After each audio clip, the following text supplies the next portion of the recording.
Hey there, this is Malorian, and this is going to be a bit of a Paintisode.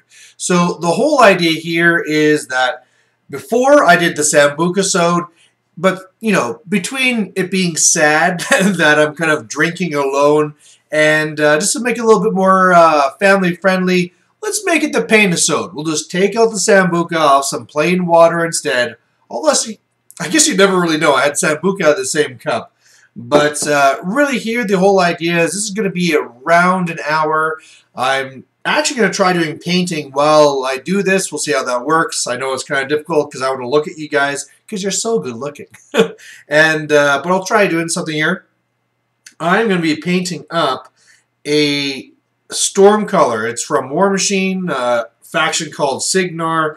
I painted up one before, and I need another one, so get that done. And the whole idea is, too, maybe you're going to be playing this while you're doing your own painting. So one of the things I'd love to see is when you're done, just write down what you got painted while this happened, just so I know it's actually helping and being worthwhile. So I'm going to start painting, and I'm going to start talking about how I was attacked today. So attacked is kind of a loose term. It wasn't like anybody really went for my throats or anything like that. What this is from, I was just kind of sitting at my office there, and all of a sudden, ding, ding, ding, ding, my phone was just going off the hook and just getting notifications, notifications. And what this was all about was the whole idea where one of my videos was getting a ton of comments. And what's caused this is the good old guys there at MiniWarGaming. So Dave from there does kind of a daily show there, not a daily, live show is what I was wanting to say, that he calls the, now I can't remember it, something of chaos. Basically he sits there and they just goof around, and one of the things they do is kind of pick a channel and everybody goes there and they kind of bombard it with comments type thing, right? It's not meant to be totally trolling or negative or anything like that. I mean, if nothing else, they're giving a person more exposure, right? So the people here will go there and they'll say something like the eye of chaos is watching you, or stuff like that. And I mean, at the same time, while you're kind of like trolling someone and giving them a whole bunch of comment bombs and all that stuff, at the same time, you're saying, well, go and check out this channel. So it also is a nice thing. And the person who actually said to do it was MiniWarGaming Dan. So he's the guy where now he's Codex Dan. And so he said, oh, how about Mr. Malorian? Let's go do it for one of his channels.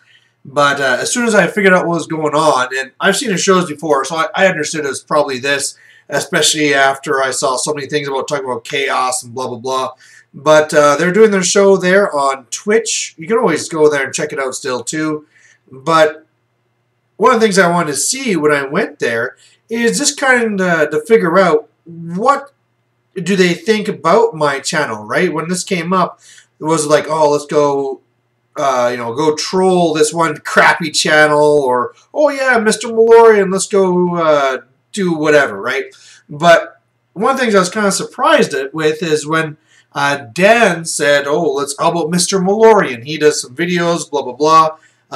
I was a little bit disappointed to see that Dave clearly had no idea who I am and all this stuff. And, I always had this hope that, clearly he's busy enough doing his own stuff. I don't expect him to be a subscriber and watching all my videos and stuff like this. But I kind of hoped he kind of at least knew about my videos and knew that I'm kind of a little minor guy out there trying to do my thing. But, to be fair, looking at it, MiniWarGaming, okay, first of all, let's look at me. I am striving to get to 5,000 subscribers, which to me is like, wow, that'd be so awesome if I get to 5,000.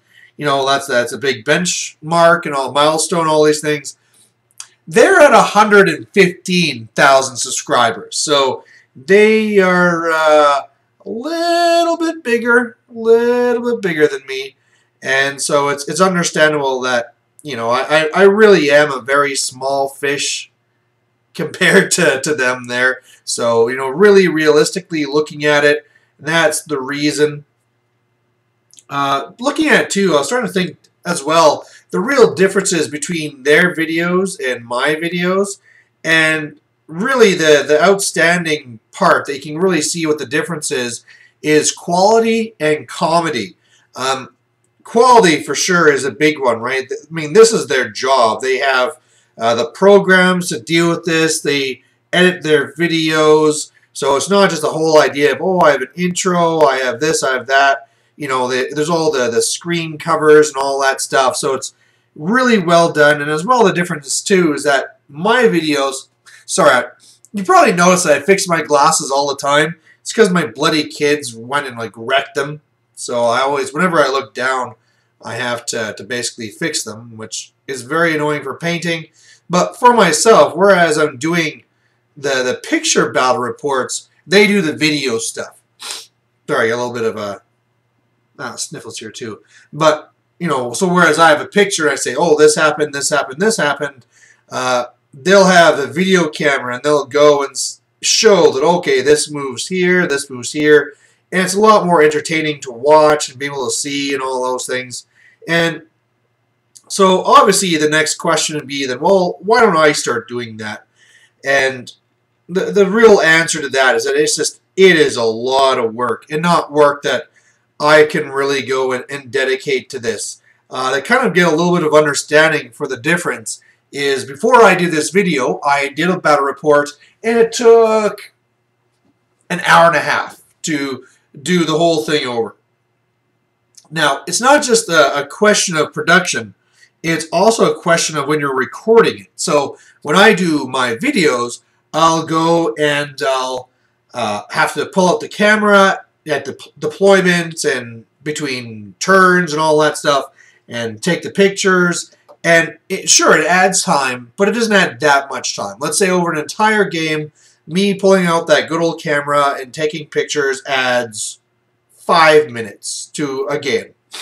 Now, it's also a thing of intrusion on my opponent, right? I mean, if I want to take pictures, it's not really doing too much to him. Sometimes they want to dodge out of the way so that they're not going to be in the picture and stuff like that. But the other side to this is if you're going to do the video reports like they do, you need basically your opponent to be holding the camera and videotape everything you do. Now, I'm not totally sure how they do it, whether they just do it like a continuum, like, okay, it's my turn, hold the camera, and record everything I do, and then when it comes to production, they have to go and snip out all those parts and line them up and voice them over, or whether that every single one of those is a separate video, and then they just kind of snip from the ends. I'm not sure how they actually do it from their side, but either way, it is a lot more work and intrusive at the actual time, and then it's way more work when you're putting the video together, trying to edit all those times together and stuff like that. So I know too, I mean, a much simpler one is people like it when I copy VidHammer and do the camera going down, I speed it up and I talk it over. Well, even that, you know, players get weirded out if they're supposed to play against you and you show up and you like pull out the computer and all this stuff. You know, if I want to say like, okay, here, hold the video camera, you have to be up against a certain type of person that's cool with that, right? Like, oh yeah, sure, whatever, no problem. And especially when you're just showing up for a random friendly game, it's maybe not someone you know overly well. It's asking a lot to say, hey, you know, I do this YouTube thing. Can you go and hold this camera? And, oh, look, you're being a little bit shaky. Can you try and zoom in on this? And blah, blah, blah. Because, yeah, it's a little bit to ask for. Now, for them at MiniWarGaming, they, of course, that's their job, right? And part of their job is to make those videos. So, whatever. It's not that big of a deal. It's expected. I'm sure it takes a lot of their time, but that's their job, right? If I was able to sit around, like the whole idea before where oh, Malorian live, or Malorian daily, and I was going to do this every day, blah, blah, blah, but that was going to be my job. Okay, sure, then I could pull that off. But, you know, for normal guys, it's just asking a lot to try and do all this stuff here. So, either way, thank you there to Codex Dan for giving the shout out. It did really kind of throw me for a loop at work when I was trying to figure out why in the world I was getting so many notifications. And then I'm not really big into the whole Twitch thing, so it took me a while to figure out just even where this was being posted and all the rest of it. I actually rushed there, and they were taking calls, and I was going to call in and be like, "You bastards," and whatever, but unfortunately, they basically stopped taking calls right after I got there, so yeah, probably for the best. I don't know how they'd even take that, but yeah, there you have it. And at least if nothing else, if I was kind of disappointed because, MiniWarGaming Dave doesn't know about my channel, he knows about it now, so I can feel good about that. So there's that. There's the end of my ordeal for the day. Something else I could talk about is some tournament stuff. So, let's see. I got to paint his belt. Can't forget the belt. I have a tournament coming up here next weekend, and I still don't have my list done. But I finally figured out what my army is going to be. So this is the Out of the Basement. It is going to be just 1,600 points, and we just learned just recently, like this has been announced for a few months now, but it's only in the last little while here that they told us it's also going to be on a 4x4 board rather than a 6x4, and that makes a big deal. If you're going to play the run-around army, that's ideal if it's 6x4 because there's more room. If it is 4x4, all of a sudden your room is going to be a little bit more limited, and you want to be a little bit more combat-based as opposed to, haha, I'm running circles around you type based. Now, looking at this, the big one that people wanted me to do was the Lizardman. However, looking at the models I have, I don't really have like the banners I need for my skinks, and because I'm needing to paint for another tournament here, well, same tournament, but it's like a convention, one day's fantasy, next day's War Machine. Because I'm so busy painting my guys for that, I don't have time to paint up the extra Lizardman models I would need to make an effective list. So, with that in mind, I am going to be going with Night Goblins. I think that with a small game where you're not going to see a lot of magic, so no big super death spells like Dwellers and blah blah blah, and smaller units and stuff like that as well, the Night Goblins can actually do very well. If I drop down a block of 100 Night Goblins, it is going to be a real thing for people to deal with, because you can't have a unit that's larger than 25% of the size. So that's 400 points. So a lot of the elite units, say like my Horde of Black Orcs, that's usually about 500 points. So you can't do that. You can do it and go, say, for like 35 or something, but I'm guessing that most people will really scale things down, especially because you are having Blood and Glory in every single game, and you're getting extra points for controlling terrain with banner units as well. So I'm guessing that instead of just bringing down their hordes, they're going to go for more smaller units that can run around. And that's perfect for the Night Goblins, because then I can really attrition them down and all the rest of it. So like I said, I don't have the final army done. I'll probably be doing that. Well, I have to do it for this weekend. They're due for this weekend, so in a couple of days here. But basically, the way I see it's probably going to be is I'm probably going to go with an Orc hero, so I get the Leadership 8, take a banner, BSB with the leadership, so I'm Leadership 9, rerollable. He'll be back in a bunker. I'll probably be going for 2 hordes of 100. I'll also go one with arrows to shoot things down, another one with spears to really stabby. I will have my Squig Horde, because I'm pretty sure that comes into under 400 points. And I'm not sure for the points I have after that, but after that it's basically War Machines. Maybe I'll go for smaller blocks of 20 with Fanatics to kind of go cover my flanks and get terrain and stuff. But that's going to be the real basis of it. So really, if you're looking at it, what, each of those blocks of Night Goblins are like 350, so that's 700. The characters together are going to be about another 100, so 850. The Night Goblin, yeah, we're about 1,200 when we add in that Squig Horde, 1,250 when we put in the bunker. Then we have the War Machine. So really, that's actually going to be it. I won't have any room for those extra guys. I'll have just like, I'm not even sure if this one blocks the double rare. I think so. So I'll probably have one Doom Diver, one Rock Lava, a couple of Spear Chuckas, a couple of Fanatics. Done. That's my list. And it should be okay. It'll be, you know, I haven't used those big blocks of Night Goblins for quite a while. And I was actually known for it for a while, where they started calling the heroes in there Malorian pattern and all this stuff. And I should really try and fit in some of those heroes as well. But the reason why I stopped using them has nothing to do with their competitive nature.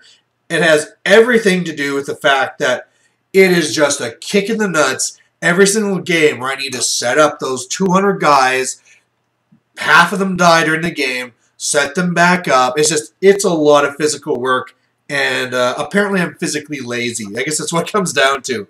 So that's why it'll be good to bring them back. Unfortunately, because because some of the other competitive people here in the meta also are subscribers, that means the cat's out of the bag and they'll be ready for it. But then again, I don't know how well I'll do, right? I'm a low leadership army. If I just fail a couple of key leadership tests, all of a sudden I'm going to fall apart. So I don't know. It could. I'm sure there's a lot of other armies that people really need to plan for. Matt Reeson is doing a campaign right now, and a lot of stuff there is these smaller armies, and it's hard to tell when I'm doing my kind of espionage and spying to try and decide whether what people are using in there or might be what they'd be using in the actual tournament, or if it's just for the campaign. So I mean, some of the stuff that's in there is like a really killy Chaos Dwarf list or something like that, or where they go with the Ethereal. So that's another worry too, is because of that, I'll have to make sure there's some magic weapons in there or something like that. So we'll have to really see. I don't know how much points you can really throw into that, because of course it's only 1,600 points, and if I want to take some hero, because I can't take Lord, some hero with a magic weapon, which would probably just be Fencer Blades or something like that, he still isn't that tough. He might just die, right? The Hex Rakes might just come in and just kill my guy. So not really sure if that'll be worthwhile, but something I'll have to look into. Ah, sorry, I just got the sniffles here. It's probably really annoying. Otherwise, for the War Machine part of that tournament, finally have my list settled for that one. So I just need to paint up the last 4 models now, and then I'll be good to go. Also, I have a War Machine League coming up here. So with that, it's a team league, and you know, everyone, you have to do the pairings and fight each other. And one of the things I'm kind of wondering is, why don't we do these team-type leagues for fantasy? I'm sure it'd work out very well. I mean, it's a pretty easy format. Maybe, I mean, the whole thing is you need to have people dedicated enough that not only can they function as a team, but they'll be hanging around for at least half a year to play out the whole campaign. But, you know, there's enough groups around that it should be possible. But anyway, with this, we kind of settle on the list. I'm going to be going with Signar. One of my lists being Epic Kane, because I'm doing fairly well with him, and he's pretty good caster. And then for my second one, I'm going to be going with Darius. Now, Darius is kind of not seen as a very good caster. However, I now own 2 Stormwalls. And for those who don't know what a Stormwall is, it's this. Big, huge, massive robot. If you're a 40k guy, it's kind of like a super heavy, but there's ways to play them in the game.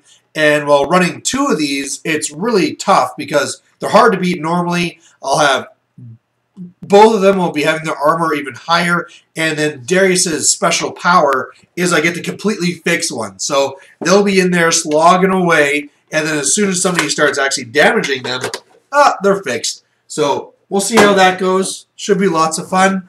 Unfortunately, the first, of course, the first team we're teamed up or paired up against is very, very good. They're probably the group that's like the top local guys. So that's going to be difficult, but we'll do our best. I mean, the guys in our team are no slouches. I'm definitely not the best one on our own team here, and I'm not sure if I'm the worst, but we're not bad. We're not bad. We're just not the type of people that you normally see in the top 3 of tournaments either. So we'll see how it goes. Either way, we'll have some fun. And you'll see battle reports from there. That's pretty much all I want to say for War Machine. I know there's not a lot of people that watch me that like my War Machine reports, so we'll go on to some more fantasy stuff. Coming up here next week, I'm going to be having a couple more fantasy games. I'm going to be playing against another new guy where we've been trying to talk about this game for a while. He was getting into Orcs and Goblins, and he's been wanting to use his all-goblin army against me, but because of just, I don't know, doing other things and whatever, hasn't come up. But now we're saying, all right, we're going to be doing this next week. So that should be okay. I don't know how many points it'll be at that point. Probably around 1,500, something like that. Also, I'll be playing a larger game, 5,000 points, of my Lizardmen up against the vampire counts. Now, this could be interesting because Terrorgeist, I won't have any artillery to try and shoot those guys out of the sky. And the stuff I do have that could be fairly good against it, say like Skinks, he can just go and yell and take them down. So, going to have to be a little careful with that. He's talking about running like 2 units of Blood Knights, so that should be pretty cool. But I'm wondering at this point here, like, what should I take? One of the things I could be having a lot of fun with is maybe this is one to take Mazdamundi to, right? He's in a new book, a lot of points, and this might be the only time all year I get to use him. So, good chance I'll use Mazdamundi just because. He won't be all that great, but he'll try his damnedest. Otherwise, one of the things that really hurts my Lizardmen at the larger size is I don't really have enough core. I do have like 2 big hordes of Saurus, a good number of Skinks. I can boost up the numbers by putting the Croxagores in those units to bump up my core, but that's definitely going to be a thing where I'm actually wondering whether I can actually get up to a valid 5,000 point list with the actual percentages, something I'm just thinking of now. But either way, I'll find some way to make it work. But yeah, I mean, I'll have a lot of monsters in there. I don't own any of the new stuff yet. I don't know. I like the Lizardmen, but I have other priorities for the money, basically. I could go and I could buy the new Troglodon, but it's not even that good. I could get the new Bastiladons, but they're not really all that good.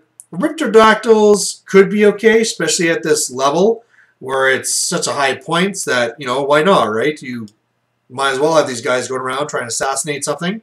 And especially with Blood Knights, that could actually work out okay, right? Get them over to a flank, run them in, and they could actually be a huge pain for my opponent.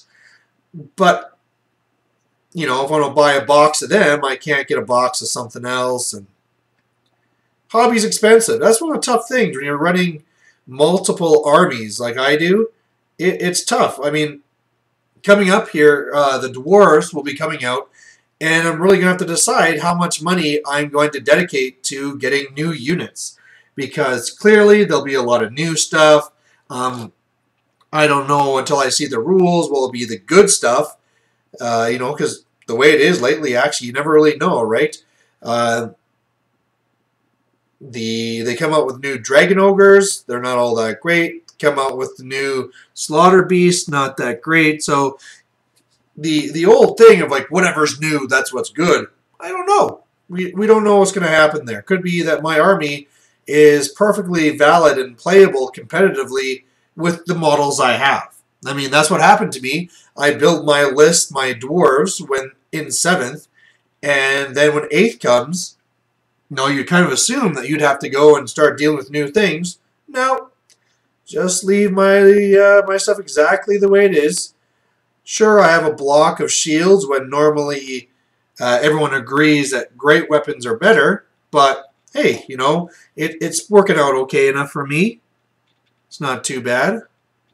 So we'll see what happens there, right? They have the whole new Slayer guys and gyrocopters and all the rest of it, but I already own 2 gyrocopters. I could always just convert a 3rd. So if units of them are any good, I could already basically have that already. And then, yeah, I just don't know what to see what else there is that actually I need. I mean, I already have 5,000 points of dwarves, so some things I don't have are things like Iron Breakers, so you never know. Maybe they'll make Iron Breakers crazy. Then I might have to pick those guys up. Or who knows what else here. This is tough. It is actually distracting trying to paint this and talk at the same time, but it's going okay. We're going to finish this storm color. Hopefully you guys are painting a lot of stuff too. I'm getting very tempted just to take my glasses off. Might be for the best. Stupid things. So, yeah, talking about other stuff with that there too. I don't know. I've actually been seeing that a lot of people locally here are getting very disinterested with the hobby, with fantasy. And it's not so much where okay, it is kind of sometimes a system where they don't like the magic or the hordes or whatever. And I'm sure I'm part of the problem where, they come to play me and I just crush them with some type of horde or whatever. But it's also just competing with the other stuff. Oddly enough, 40K up here is going insane and everybody loves it.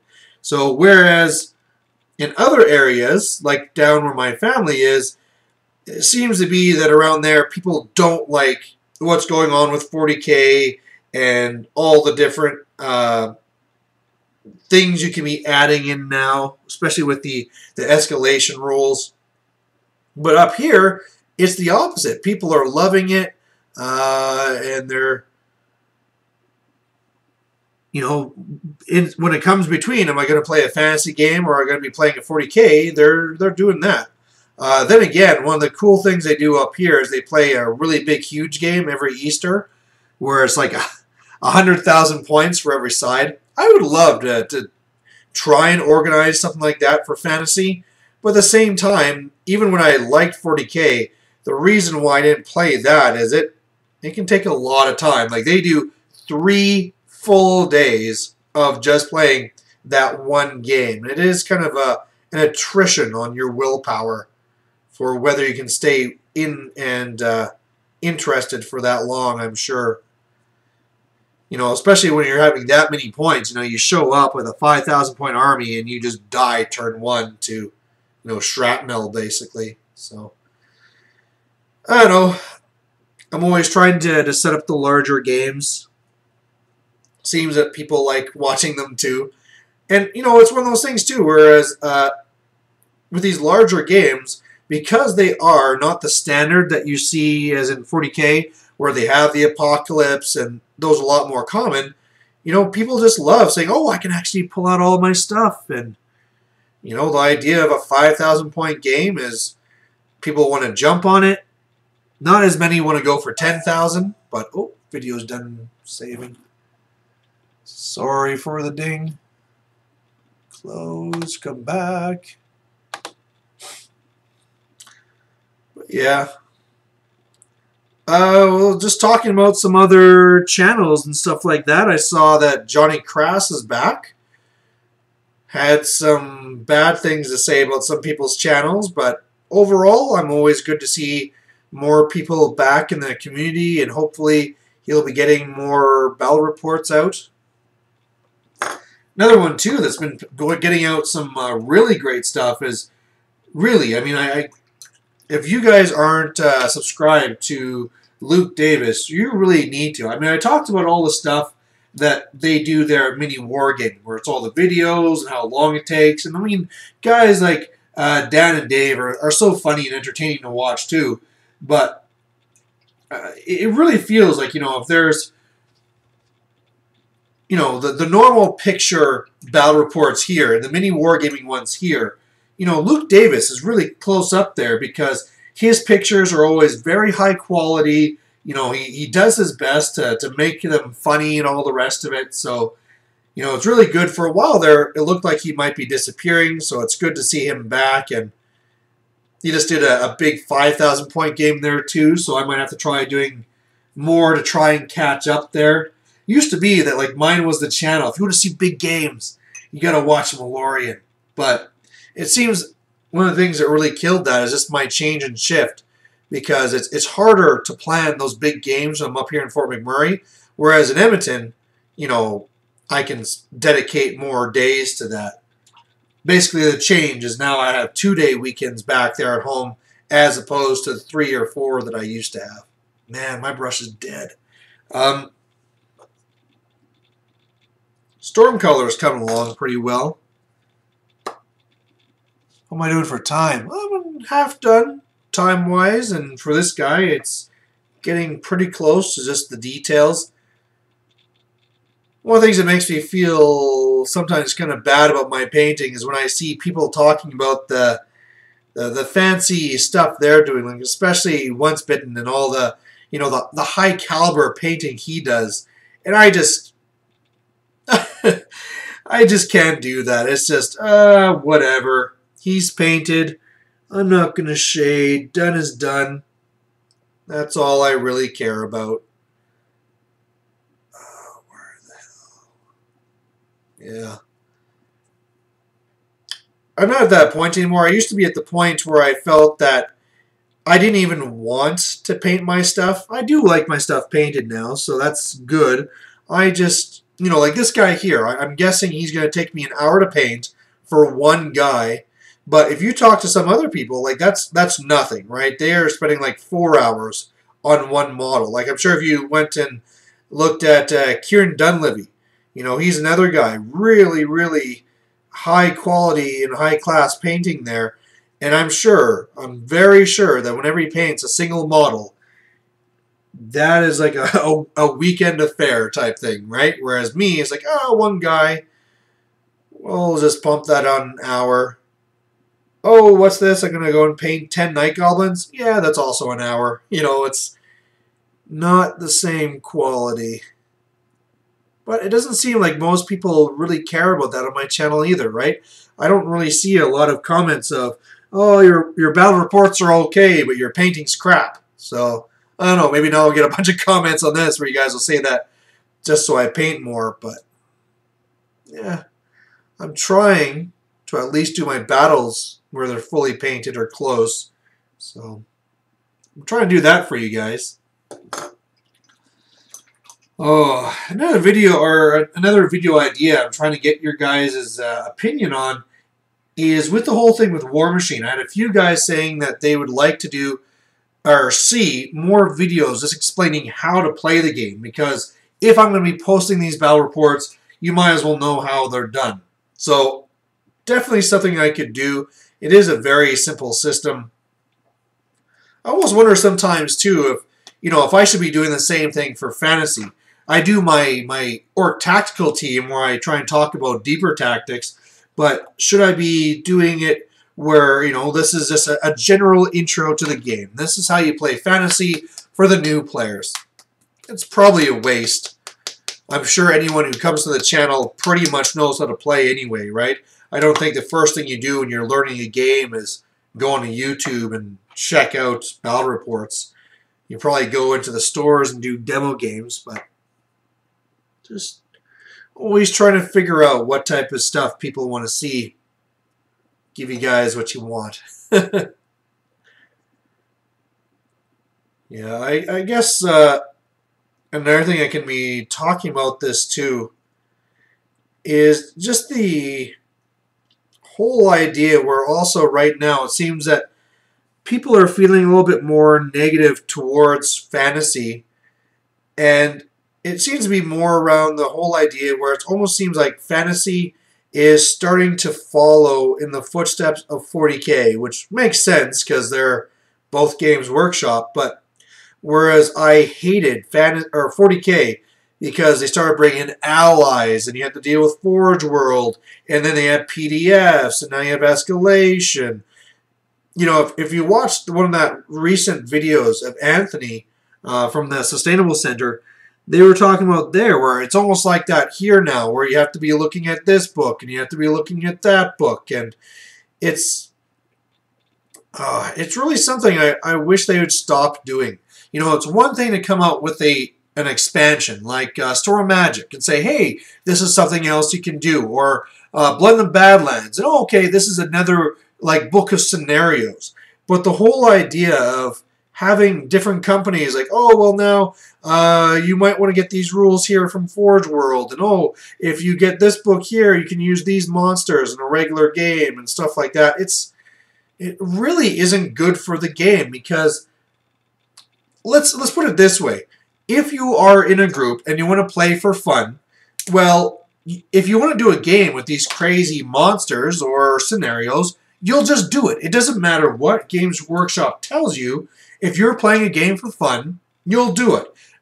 This one here, I'm going to be doing a siege battle, and you're going to get an extra dragon to attack my castle, and blah, blah, blah. Whatever. It's a fun game. You get to go and decide what you're going to have in there. But when you go and say that this is an official Games Workshop book, and this is official for regular playing, well, all of a sudden that affects tournament play. And that's a really big deal because, of course, balance is really important. And with a lot of these little extra books, of course, I have no way of proving this, but I'm fairly certain that when they go and they do these little extra books, they are nowhere near to as scrutinized and play tested as the regular books. So that is just so dangerous. I mean, really, what I would love GW to say is, okay, you know what? And maybe this would say this in 9th or wherever they release this. The official stuff, they're in the main books, right? You got your main rule book, your big red book. You have your main armies that you can see from the Games Workshop site, and that's it. That's legit. Also, you have all these options. These are all of these other things that are available to you. And, you know, it still could be up to the tournament organizer to say chaos doors are allowed or whatever else you want, right? But to just go out there and say that this is legal, deal with it. It really makes it hard because tournament organizers, especially if they're not prepared for it, could just have somebody show up with these things, and how do you defend yourself, right? You can't really turn them away because there you have a guy, a paying player at the door wanting to play, and according to Games Workshop, they're not doing anything wrong. It says right there that they can be using those things, so suck it, right? I'm going to be using my Kadai Destroyer in with my Wood Elves because that's just what you can do. So there. So, I mean, it's kind of an extreme example, but it's just something you need to think of. Or now with these PDFs, right? All of a sudden, oh, I'm just going to be placing down this graveyard and block this area, and all my guys will get regens, and what do you know? It's a scenario where you have to attack me, so I'm just going to hang out around my graveyard, and sucks to be you. And the tournament organizer can say, like, oh, well, you know, I didn't mean for you to be able to use that. Well, too bad. Games Workshop says it's allowed. You didn't say it's not allowed. So no, I have it. But at the same time, I don't think they're going to go that way, right? The whole idea, like if you look at it from the 40K side, the real agreement there is that they're allowing all these things to sell more, right? Because the more tournament options you have, the more people will buy to have those options to use them in their game. So, a little bit unfortunate that sometimes money comes into gameplay, but hey, you know, it's a business, and I can understand where they're coming from, right?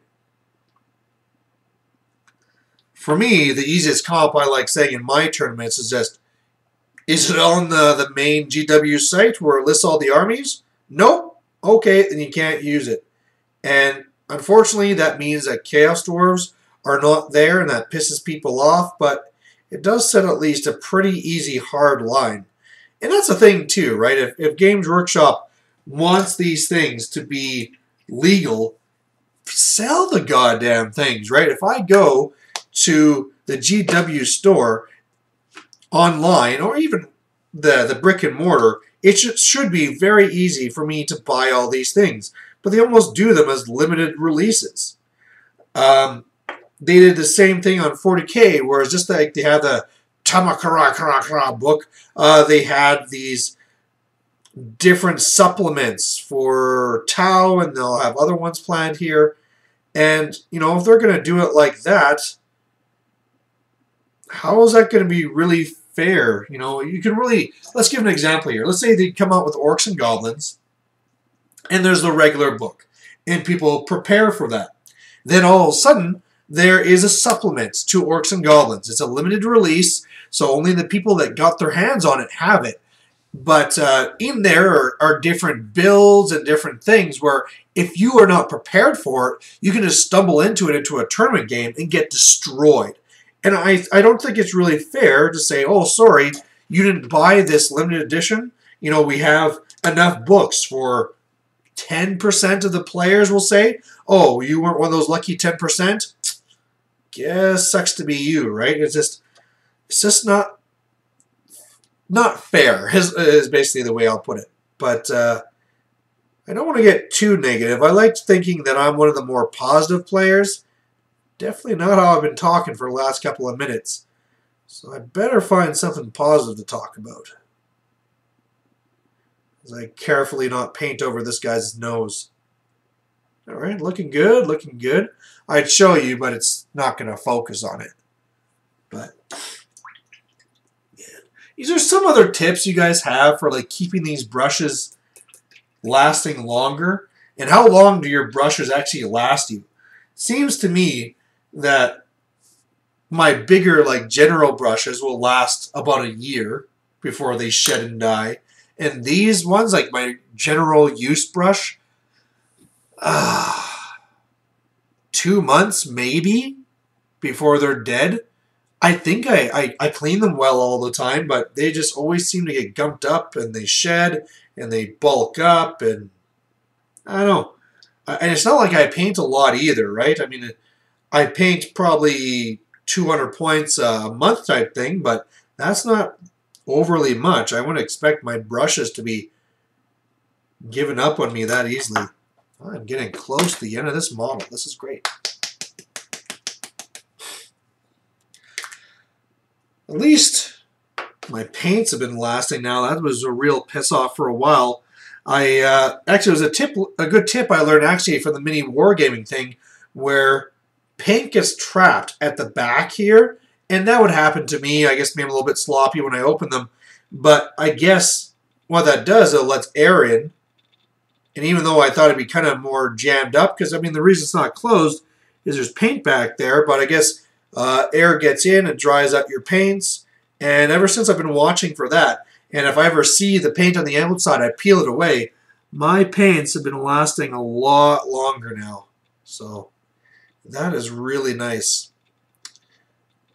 Something else I'm going to be doing here coming up in the future is a little bit more community-based. So I'm going to be doing a video where I'm going to be showing you all the different channels I'm currently subscribed to and what type of podcasts I go to. Just kind of a more of a sharing thing, right? Just like, oh, this is here, this is here, this is here. Because I try and do my best to try and share that around. We'll say like the Warhammer YouTubers on Google+.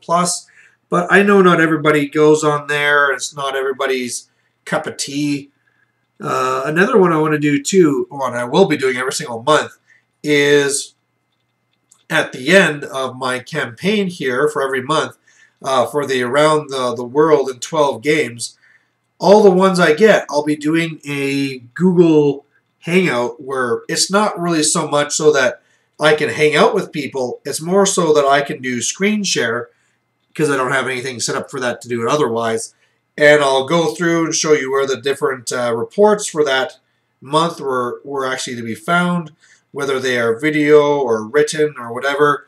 And it's good to see, too, that it wasn't just so far, the people that are already doing YouTube battle reports that are getting in on it. There's people that are sharing me their written battle reports. So really good to see that, people jumping in on this. And,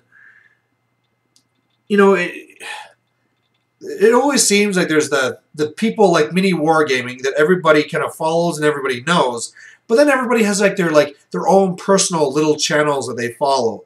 Or maybe you're a battle reporter. I only just post my stuff here on this page, and unless you have things like this to bring it up, you would never know. So hopefully this will bring this up. Hopefully it'll be a success. If not, I actually did something exactly like this on Warseer a few years ago, where I said every month I'll go and I'll post up the race, and you just have to play against them. That's all you have to do. And it only lasted 2 months, because by the second month, people just weren't doing anymore. They weren't participating. And if people don't have any battle reports for it, the campaign's really dead. So, did I do this right? Yeah, that's right. So hopefully people will be interested enough to keep going it month after month. I mean, maybe 1 month could actually be a hard race. Like maybe it might be Wood Elves, and or Beastmen. And not everybody has a Wood Elf player or a Beastman player in their meta. So that could be a low month, but at least that'll be understandable. If I get like Warriors of Chaos and no battle reports, I'll know, okay, campaign is a failure. It's okay. We'll try something else another time. It'd be nice to do a campaign like Matthew Reeson's doing. He has a group of guys there, and they're just running that campaign at a lower point level. Unfortunately, just the way it is up here in Fort McMurray, everyone is doing shift work, and so there's just no way where I can say, like, okay, every Wednesday we'll get together and do campaigns, because one guy might only be able to make it 1 week every month type thing, right? So you can't get the same kind of group of players that come out there all the time. It'd be really nice if when I get a job that brings me home, if it was in Calgary, but always wishing about that. It'll come up eventually. With that, too, I was also kind of thinking about Brawler Bash and all the rest of it. And the whole idea there, too, is just how I can't... It's weird. When it happened last year, once been brought up the idea, and I was like, oh, it should be a lot of fun. But then you got there, and it was just way more fun than I thought, right? Everybody is so friendly. You're seeing all these people that... either you've been watching their battle reports, or even just people that you see not making the battle reports, but they are been in them. So, like, say for example, in a recent report that Once Bitten did, he was playing against this Ogre Kingdoms player, and it's a guy that I played there. So it's really neat. It helps you put a face behind the army type thing, right? That ball's gold. So I really hope that we get a lot more people out there. Guys like, Nick from the Long Island Wargaming and stuff like that. That'd be really cool if they could make it out. If Luke Davis could go over for Brawler Bash, that'd be cool. Shimmer Gloom from Bull City Wargaming channel. I already got to play against him last time. I'd love to play against him again. And, yeah, just so much fun to go and meet these people. It's one of these things, too, where I hear a lot from, like, the War Machine conventions, where all the people from the different podcasts will get together, and there's this big community and all these things. That's actually something we should really do.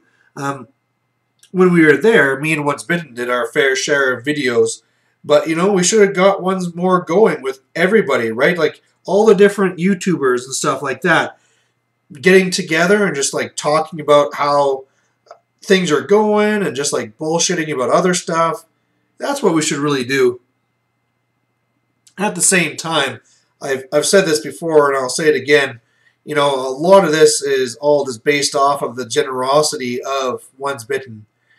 If I didn't have his place to stay at and his guidance to know how to even get there, you know, he drove me around. You know, I ate at his place, all the rest of that stuff. That would all of a sudden be a lot harder to pull off. So, big thank you to him. But with that in mind, I mean, this is what I don't think they've settled on a final date yet, whether it's May or whatever. But try and look it up. You know, it's at Bull City Wargaming. And try and plan ahead and try and plan to be there. Because I would love this stuff to be these big conventions and get that going. You know, it really is too sad because for the privateer press, they really do run these big conventions. They have Lock and Load. They have War Machine Weekend. There's all these other ones which are these big conventions where everyone from all around comes together and you know you're going to see the people from the big podcasts and all the rest of it. But because you don't really have that, GW doesn't do their own big sanctioned events anymore. That's like, this is a GW event. You don't get that big pooling. You just get these smaller groupings and smaller tournaments everywhere. So, you know, they're doing very well to try and set up almost like a larger circuit with these big things. But the only way these will be successful is if people go out there and play. It's the only way this will work. So, you know, as a favor to me, I would love it if you guys could make it out there. Okay. Getting close, getting close. Hopefully you guys are doing well with your painting too. How are we doing for time? About another 10 minutes. I could probably finish this guy in roughly 10 minutes. Half an hour later. I've been thinking about selling armies. I've been thinking if I should be getting rid of my Bretonnians. I really do love my Bretonnians, and they were my first army, and whenever I pull them out, I have a blast with them. But man, just the whole thing where, man, I'm actually going to use this brush just more tightly together. Man, it's dead. But I had that. Oh no, I wrecked it. I had that painting goal for this last painting season where, you know what, I'm going to paint up my Bretonnians. I've had them for so long, and I'm going to finally paint these guys. And it just completely failed. And it's one of those things now where I look at it, it's like, well, maybe it's just not meant to be. They are actually a little bit of a pain to ever transfer around. You know, I did have these plans that as I was going to paint them, I was going to magnetize them, and that was going to make it a lot easier. But because they never got painted, that never happened. Is that front red? But, yeah, so I don't know. Especially if it gets to the point where I do get a job and it's in another city so that we have to move our house.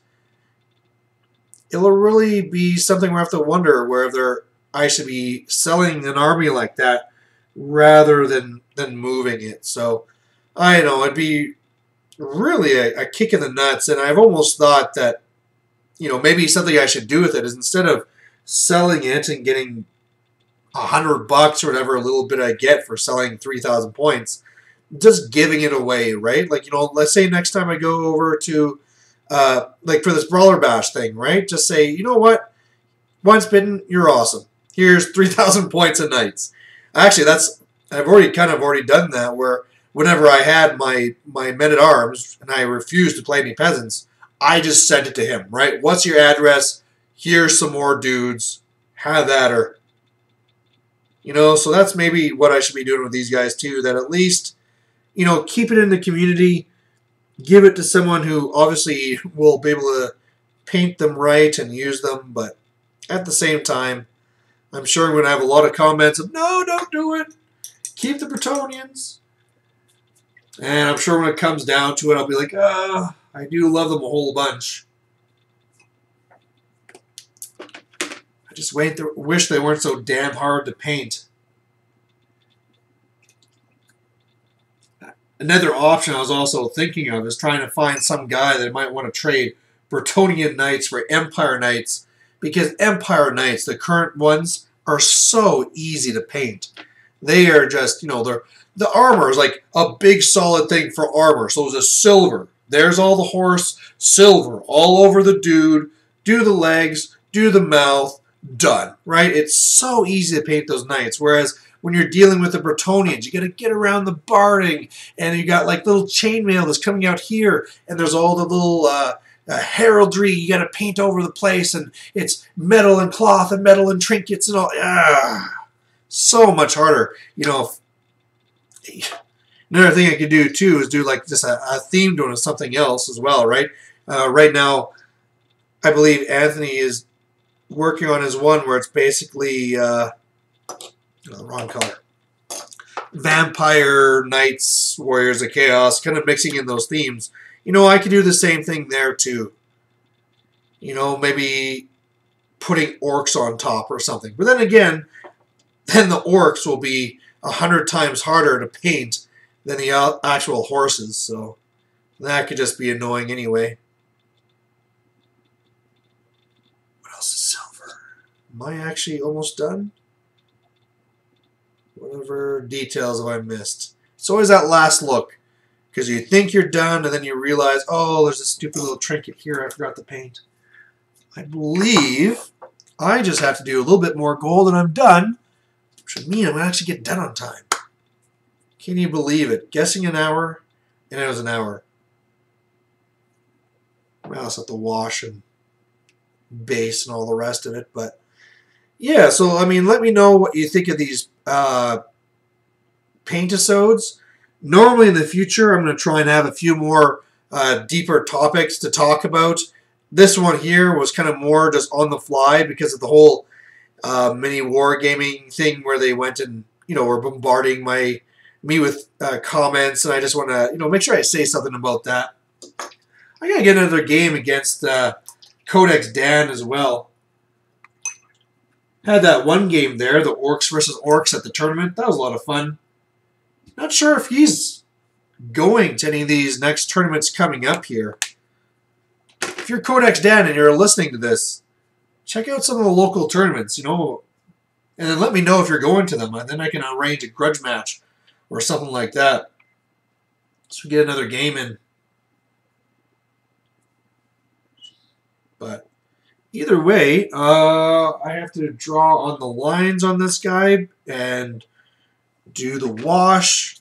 This is how cheap I am. I don't even get like the Devlin mud. I just water down some black.